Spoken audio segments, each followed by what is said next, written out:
mong magbasa ng libro. Kaya sana'y magustuhan mo ang aking regalo. Binabati kita ng maligayang kaarawan. Kaibigan kitang matalik. Mukhang di tugma yung kaarawan at matalik. Ano ba yung sinusulat mo dyan, Jomel? Ay la, sumusulat po ako ng tula. Kaya lang la, wala po akong maisip na tutugma sa salitang kaarawan na hindi po mababago yung kahulugan sa susunod na linya. Patingin nga.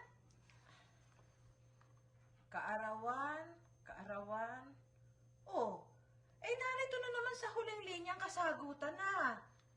Teka ha, baguhin natin ang pangungusap. Ayan. Magkatugma na yan. Binabati kita ng maligayang kaarawan. Ikaw ay matalik kong kaibigan. Hey, ang galing niyo po, Lola! Iniba niyo po yung ayos na pangungusap, pero hindi pa rin po nag-iiba yung kahulugan niya. Tignan mo kasi kung ano yung ayos ng pangungusap. Ano ba nauuna? Yung panaguri o yung simuno?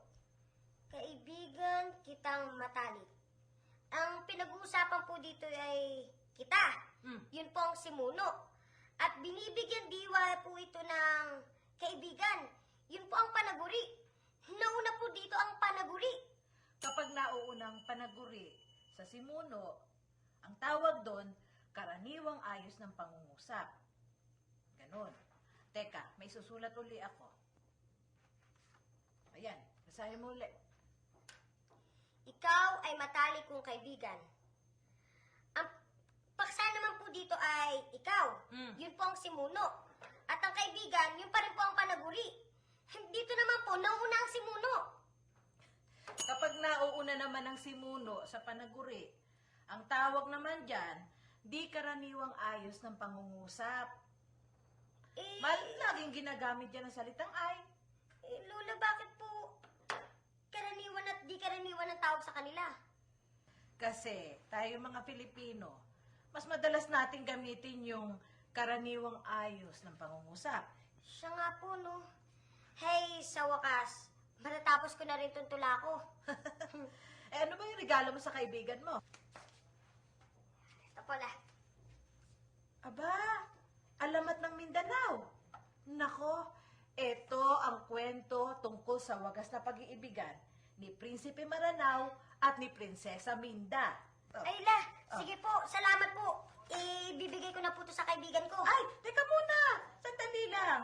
Isabay mo na itong tinatahi kong palda. Ikaw na magbigay doon sa customer ko. Matatapos na to. Kanino po ba yan?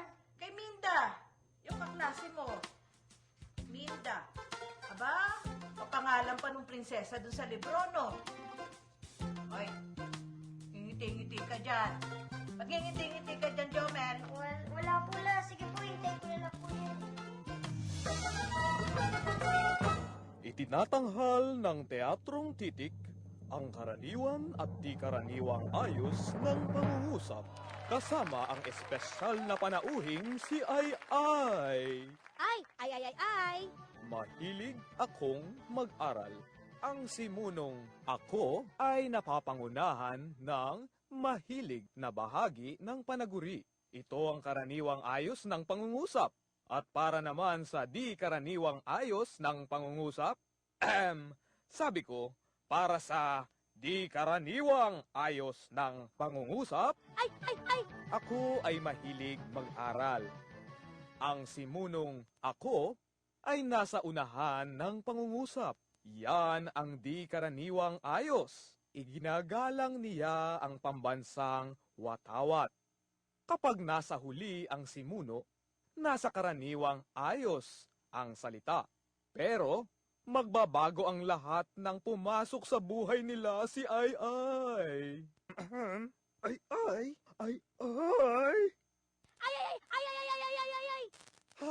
Ay, nahuli ka na naman.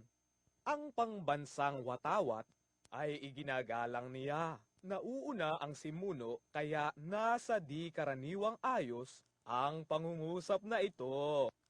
Para sa aming huling bilang, narito muli ang isa pang pangungusap na nasa di karaniwang ayos. Ay! Nasa na ang kasama mong pangungusap?